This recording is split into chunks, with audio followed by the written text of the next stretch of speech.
রুমিন ফারহানার বক্তব্য চলছিল, বিষয়টা একেবারেই অগ্রহণযোগ্য যা করা হয়েছে। সংসদে কি হচ্ছে আমরা কিছুই বুঝতে পারছি না। ট্রেজারি বেঞ্চ থেকে সম্মানিত কিছু সদস্য এমন কিছু অঙ্গভঙ্গি করেছেন যেটা আমার বিবেকে আঘাত লেগেছে।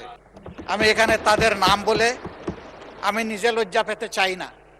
মাননীয় বিরোধী দলীয় নেতা। ধন্যবাদ মাননীয় স্পিকার। এই সংসদ দেশের সর্বোচ্চ সম্মানের জায়গা। যারা এখানে নির্বাচিত হয়ে এসেছেন, দেশের জনগণের সমর্থন, ভোট, ভালোবাসা, শ্রদ্ধা নিয়ে এসেছেন।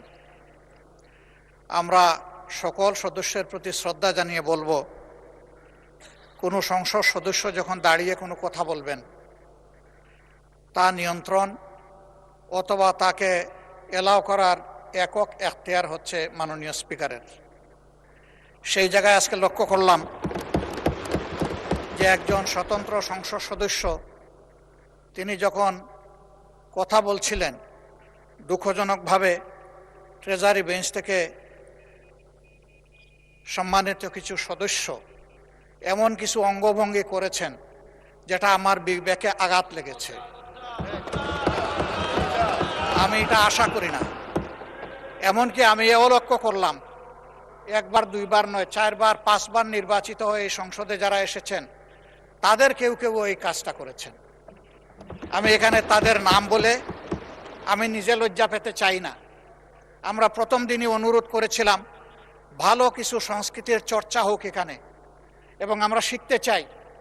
আমরা জাতিকে নিজে শিখব, জাতিকেও আমাদের সাথে উদ্বুদ্ধ করব।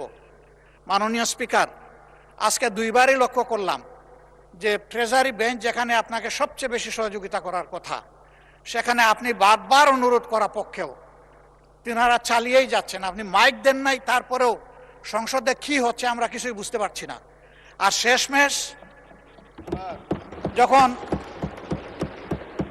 মাননীয় সংসদ সদস্য রুমিন ফারহানার বক্তব্য চলছিল, বিষয়টা একেবারেই অগ্রহণযোগ্য যা করা হয়েছে। আমি এটার জন্য দুঃখ প্রকাশ করছি এবং আমি এটার নিন্দা জানাতেও বাধ্য হলাম। ধন্যবাদ মাননীয় স্পিকার।